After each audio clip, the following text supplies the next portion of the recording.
What a day in the markets. NVDA gave up a significant chunk of change back to the markets today. There was a lot of selling pressure, and a lot of you woke up from a great weekend and you were expecting and suspecting that President Trump getting into office and a lot of these executive orders coming in, and the markets were just going to spur higher and spur higher and spur higher. But if you've been following my channel for a while, I'm always, as of recently, not fear mongering, but preparing people. If you listen to our Stock Sermon Sundays, which is our Sunday market analysis for the week, I talked about this as a potential for a significant pullback, a black swan event that would come out of nowhere for some people, and you would have these new all-time highs, the euphoric feeling of a new president and everything. And that's a lot of times when market makers or news will inflict this sentiment and fear of the market to drive the price back down to where they would like to pick it back up, create a wealth gap, and drive it right back to where it was previously. And a lot of retail investors being shaken out of their positions or their stop losses getting hit, whatever it might be. So we're going to talk about it today. My objective for you is to understand where some of the key players are going next, such as NVIDIA and AMD. A lot of the semiconductors that took a hit from this new Deepseek. So we want to go into that a little bit, especially for those that are like, what is this Deepseek thing? Where did it come from? Is China taking over again? I thought this $500 billion new AI venture that Trump just initiated was supposed to just take over the world, right? So all that being said, thank y'all so much for showing up with your new, old, in between. I appreciate your support on this channel from the educational standpoint. A lot of good feedback that you guys enjoy the teaching content and the way I communicate the information. So I appreciate that. Thank you so much if that is you.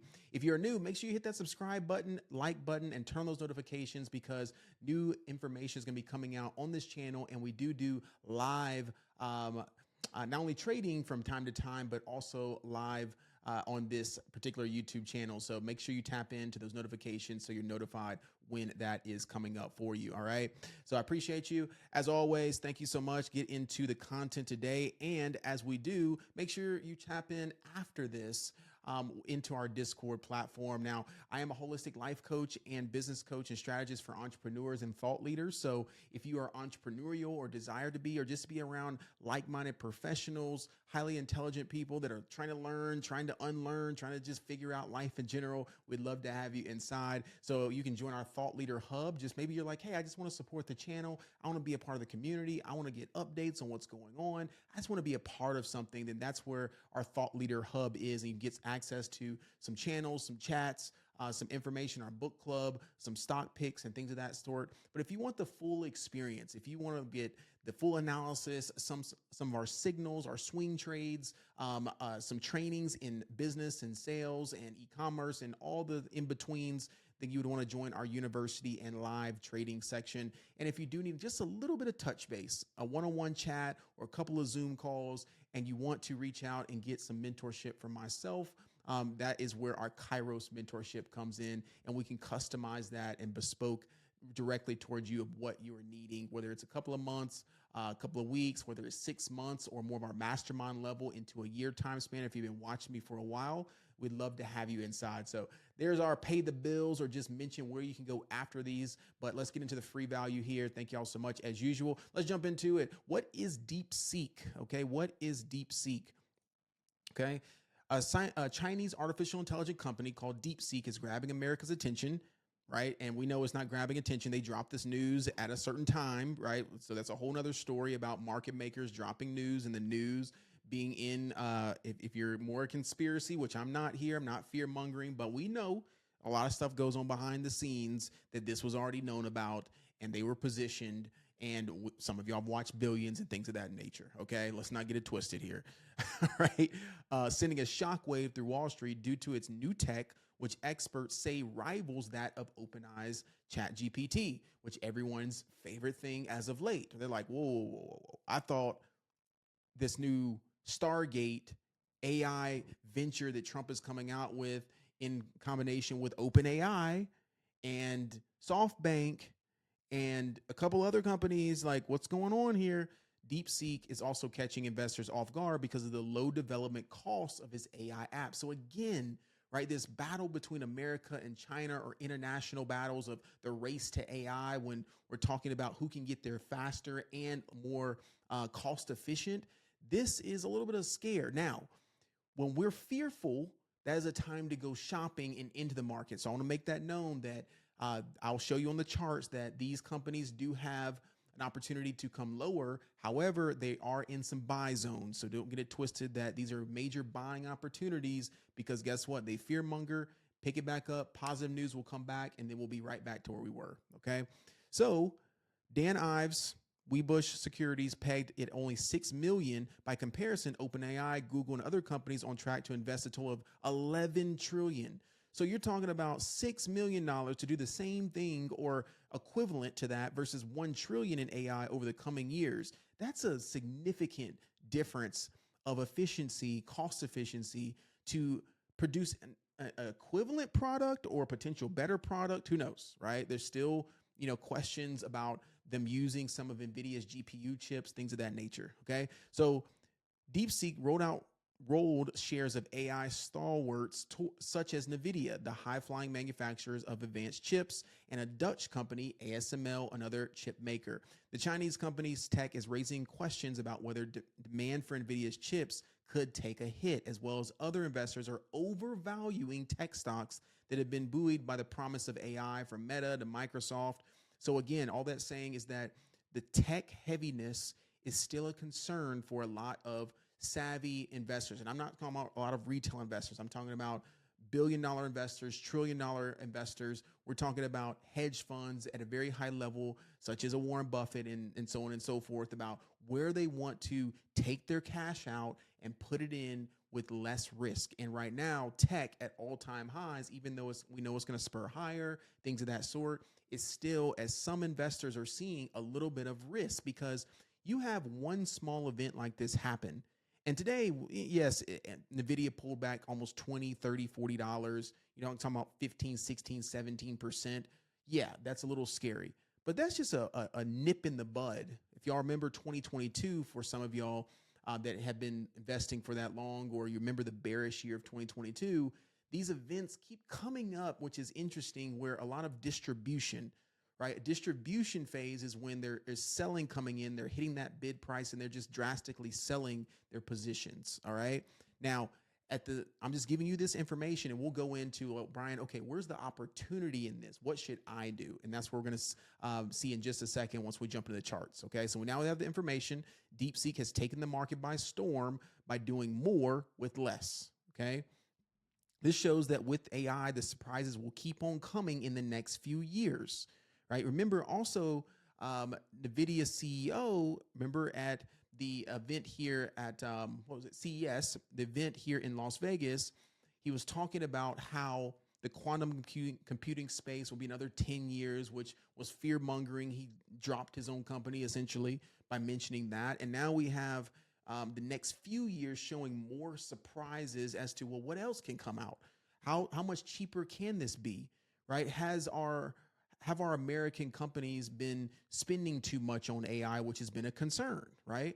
So tech stocks have soared on Wall Street's expectations for AI profits. So you have this expectation that Microsoft will perform, and Meta will keep going, and NVIDIA will keep going, and Amazon and Google and so on and so forth, right? Apple, they're all going to be this AI race to the fastest, and they're spending more and more and more and more money. But a lot of the past earnings showed in Q4 from Q3 earnings that a lot of these companies were maybe overspending a little bit with AI. And that's why we saw a lot of the tech earnings pop and drop from the Q3 earnings. Okay. So I'll show you that on the charts in a second, because this week is going to be very pivotal. If you watch my Stock Sermon Sundays, our market analysis yesterday at the time of this recording, go back and watch that. I talked about how these companies are going to be very pivotal to save the day right after this big fall. So we've got Powell speaking about interest rates. We've got PCE data.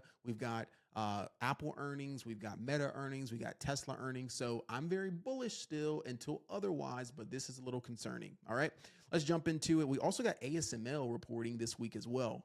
All right. All that being said, let's go into the fear and greed index as we always do. Anytime it's in fear or extreme fear, we want to buy up those dips, keep accumulating, keep stacking those dips up for shares. Or if you're in options right now, I'll tell you this, which I've been telling my clients and anyone in Leverage University, all right, in our Discord, that I have been pulling back a little bit on options as heavy as we were because it's a day trader's scalper's market. That means in and out of trades very quickly. Go ahead and keep your profits. Go ahead and trade lighter size, in my opinion, because of the volatility, right? If you were in call options and you just happen to be in a call option, you woke up on Monday morning, like I said yesterday, you're upside down, right? Because you're trying to swing trade things that are at all-time highs. And because it's so volatile, we can go up 5%, down 15%, up back 10%, down 7%. It's just super volatile right now. So please be careful with options trading. If you are options trading, that you're day trading, scalping, or you have long dated out call options. Okay. That means you have options that expire a month, 2 months, 3 months. So if something does happen like this, you have time to recover. Okay. All that being said, let's jump into the charts, my favorite place as always. And if you're enjoying the content thus far and this is good for you, please make sure you click that like button for me. Click that like button and that subscribe button. Maybe take a screenshot, tag me. I'd love to have a share on my stories as well on other platforms. All right. Let's jump into the charts here and make sure. There we go. Cancel that. And I was sharing some stuff in the Discord. Cancel that. And let's jump into it here. All right. I'll get to that in a second. All righty. Here we go. So here is SPY. Okay. The SPY ETF. And we had a drop down into the lows of about 593. Okay. So we gapped down. And anytime there's a significant gap down in a bull market, those buyers, in my opinion, those bullish buyers are going to buy up that dip drastically. All right. Because we're still technically in a bull market. The trend has not completely changed and we have not gotten below this 200-day moving average and really started changing direction yet. So every little dip is still holding this 200-day moving average, as you can see right there, even right here, holding the 50-day to 20-day, pull back to the 200 again and bouncing. So until we get a deeper dip below like 580 or so on a higher time frame, a monthly, a weekly, daily, right? We're not going down any further right now. We're going to continue to rebound, and then there is still a potential for us to rebound and still form a lower high and continue lower. All right. So what does that mean, Brian? That means that what you want to see is you want to see SPY reclaim realistically 603. Okay. The first level is 601. Okay. Which is right here, which it had a nice recovery today. So that's going to be my pivot point, is if I see it above 600 again. Okay. If I see it above 600 right now, after hours, it closed underneath 600. So tomorrow, if we get a little rebound, which we should, right, we'll see this either overnight and we'll start pushing back up into this level. That is my expectation after a big fall and fear today. Okay. Now, if we push back up into that level, there's still resistance right here at that underbelly at 602. All right. So we could fill half of the gap and still potentially start to fade again. Okay. Like that. Okay. So just be mindful that as we push higher, that is a drastic seller's dream, is that they have control. All right. For buyers to really feel like they have control again, we need to have a close back above, in my opinion, back above these highs again, which is 607. Okay, we got to get back above those previous all-time highs because we were at it and then we failed back underneath it, which I talked about yesterday. Very similar to this. We get at all-time highs and then distribution, meaning selling pressure, comes in so drastically, and it happened right here, right? That black swan event down to 582. So there is still more gaps to fill, as you see. When I see gaps that are significantly on the downside, I'm a little bit more cautious as we push back up because we could fill this gap, right, again, and then potentially draw down even more, especially if some of the tech earnings or Powell. So please be mindful that you've got to have your head on a swivel, as I like to say, meaning that's why I consider this to be a day traders and scalpers market. Because if you hold call options and then the next day again it drops because of earnings, or if you're holding put options too long and then the next day we spur all the way back up to all-time highs, then you're upside down going back and forth, right? So if you're more advanced and savvy and you know exactly that you can set your stop loss and your risk and you're comfortable swing trading at these all-time highs, great, right? But for beginners or anyone watching this and maybe taking signals from other, oh, I'll just see what it does tomorrow. No. Okay. If it's not going in your direction or you're down 20%, is that's your stop loss, please protect that because it is very, very volatile right now. All right. So you heard it here. Maybe you've heard it from other places. So your levels, again, SPY above 600. Watch out for that 602.50 or so, or 603 roughly, because there's still a little bit of overhead resistance right at that 603. We get above that 603, you can push up into 605, 606 again. All right. And then you want to be careful of what it does once it fills this gap. Okay. Does it roll back over? And sellers want to step in again. Okay. So RSI, which is one of my favorite indicators, a lot of you like it as well. It shows that we're at oversold levels, right? Very significantly oversold. So the dip got bought up at about 593, consolidated, and we're starting to push back to the upside. All right. So I go on a higher time frame, still kind of a little oversold. But as you see there, on a daily and a weekly, we still got potentially more room to the downside, right? On that RSI, still a little bit heavy at the top here. Okay. So that means that, yes, on maybe a next week or 2 weeks from now or end of January, we could finish a little bit more bearish again. Another kind of bearish month if tech earnings don't save the day. All right. Cool. Let's go into QQQ. A lot of people's favorite here, the tech index, which took a stab because of NVIDIA. Again, same sentiment here. It pushed right down into these lower ends of the ranges, which after hours, it went all the way down into 505, but the market opened right at about 510, which was that nice support area. Okay, as you can see right here, previous resistance 510, support 510. It kind of ticked down below a little bit there, but reclaimed 510. So that is a key support area right now. So we're technically sitting in support above 510. Now, if we fail back below 510, then that's where we'll pick up some steam, probably aggressively back down into these 500 range right there.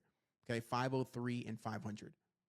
Okay, but not before, in my opinion, we get some recovery. So where's the overhead resistance and pivot point of QQQ? Very similar to that 603 level on SPY. It will be right here at this 519, 520 level. Okay, so the pivot point will be right around this 515. Okay, so that's when bulls would be like, okay, we got 515. Let's go ahead and squeeze back up into 520 and then see if we can spur any higher and kind of sellers move out of the way. All right, so you can have two things that will happen. You want to look for bullish momentum above 515 into that 520 like that. Okay.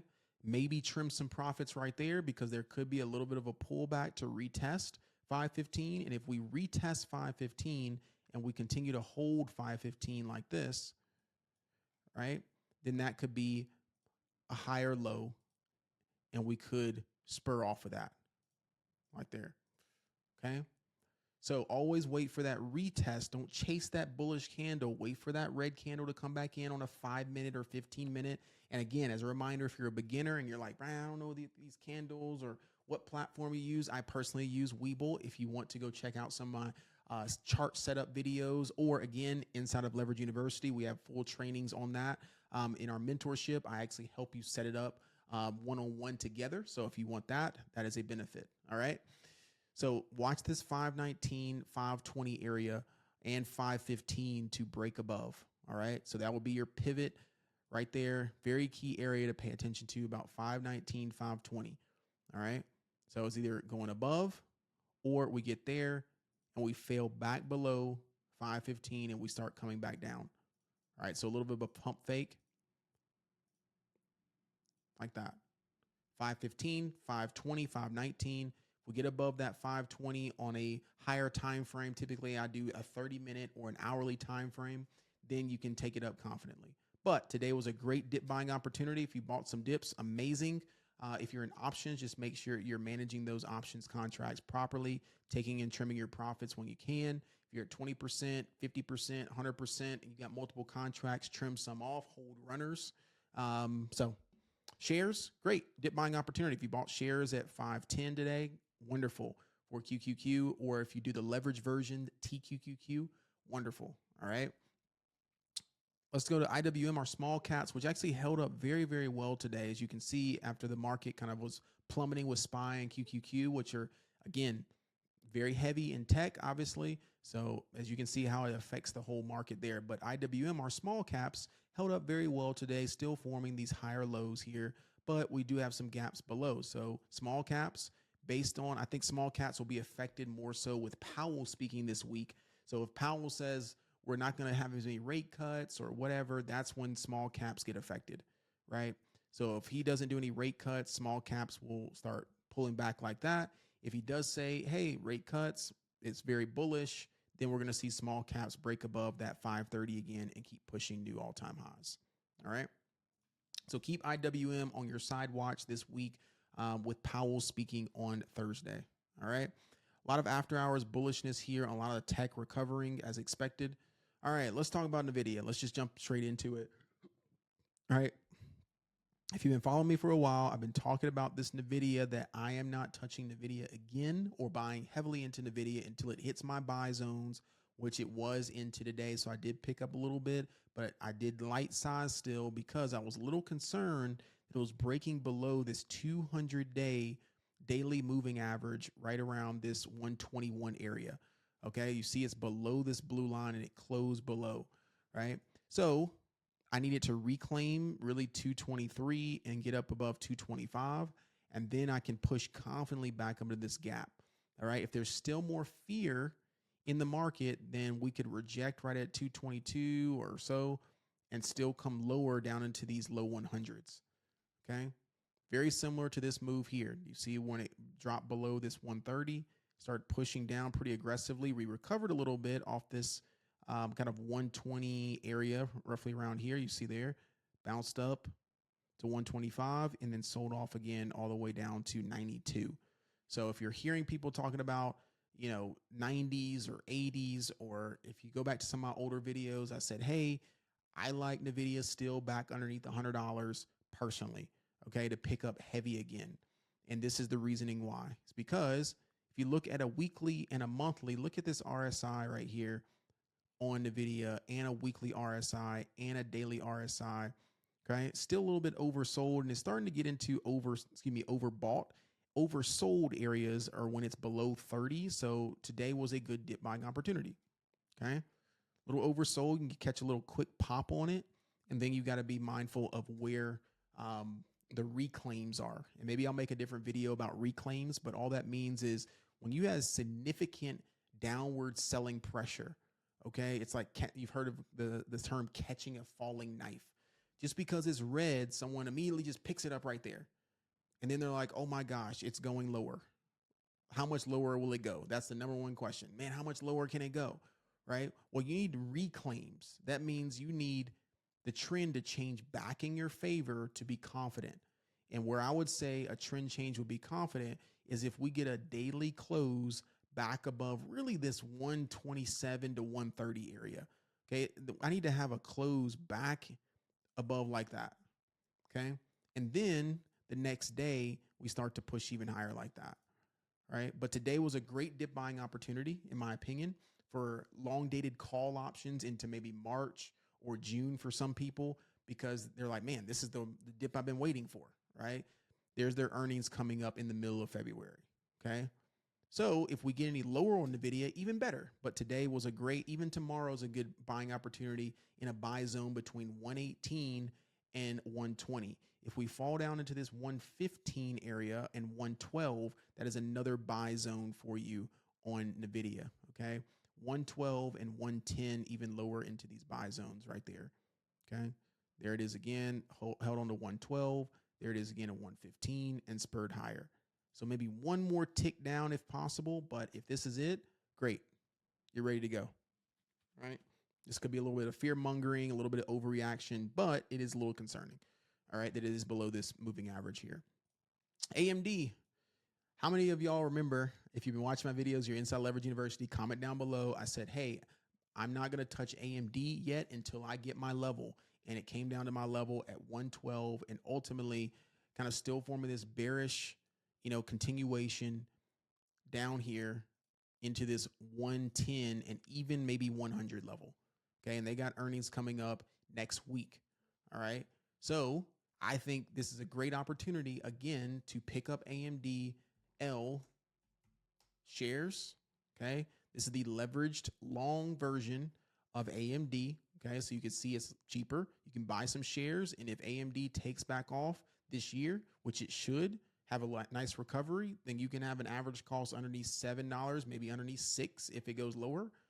And even with shares, you're just looking for a double up. So if you grab 100 shares and it's, just say $700, right? Not financial advice, obviously, but I like the chart. So that's how Brian, if you say it's not financial advice, why do you say it? It's because I like the chart. So you got to do your own due diligence. It's oversold here. It has been trending down significantly, and AMD is still a player in the game, right? And maybe it's just having some restructuring, a little bit of lost confidence in investors. But when there's fear in the market with a solid company, that could be an opportunity to pick up a low risk, high reward opportunity with shares here. Maybe you don't play with the options just yet, but if you just have 100 shares and you have an average cost here and it goes up to 12, that's doubling on your money, right? So from $6 or $5 up to about $10 or $12. And ultimately, if AMD just over the next 4 years, right, gets its stuff together and it's back at AMD's back at 200, 250, 300 plus, then you're going to see AMDL all the way back up here with just shares. Okay. So just an opportunity there for AMD. So I do like AMD in a buy zone between 100 is my best buy zone, but anywhere around that 110 to 115 mark, I personally still like it. All right. Beautiful, beautiful, beautiful. All right. Anything else this week? I'll end off here because I wanted this to be a very quick video. Let's see. A lot of the we had some nice DIA stocks, just your solid companies. Starbucks spurred higher, Walmart spurred higher, Disney spurred higher, Nike even picking up some steam on this double bottom, which is very interesting. McDonald's, I love that chart. I kind of missed that one. I was planning on putting it in the community as a nice swing trade off of this 200-day moving average here on a daily. Beautiful off 280 for a $13 move. So if McDonald's can give just one more pullback, maybe, but this is beautiful personally for McDonald's to rally up higher back to 300 plus. All right. So if you're seeing that, there's some free game. Still like Uber's chart personally. Caterpillar actually has earnings this week, so I wish it was in a better position, but Caterpillar's always killing their earnings personally. Look at the last earnings. They killed it, went from 380 all the way up to 417 or so, about $30 move. So we'll see what Caterpillar does. A couple other AIs really quick. Oracle, I think it's a great buy opportunity down here, right? Remember Oracle, and the reason why they got hit so hard is because of that Stargate AI. They're a part of that. So there's a competition towards that. People are like, I thought we were good. And it went up to 193. It's all the way back down to 150. Okay, so there's the volatile nature of what's going on. Still like ARM as well. Still a player in the Stargate situation here, but it needs to still hold up this trend and spur higher. All right. I'll leave off with one, which is very interesting. So pay attention to this tomorrow, which is BA. Okay. I've been loving this chart on BA, and people have been, kind of just not confident in BA after all the crashes and things of that nature. But I love this chart. Okay. Holding this 200-day moving average. Every time I hit the 200-day, spurred higher, 200-day, spurred higher. And here's a third touch of this 200-day moving average. And I personally did not get into anything, and they have earnings tomorrow morning. So I'm going to be a little bit salty if I see this hammer candle, this nice bullish flag here, spur higher into, 200 potentially, right? We'll see how great their earnings are. But if this spurs higher and fill this gap, I'm going to be salty. Okay. So, but it's going to be another signal that, hey, BA is back. All right.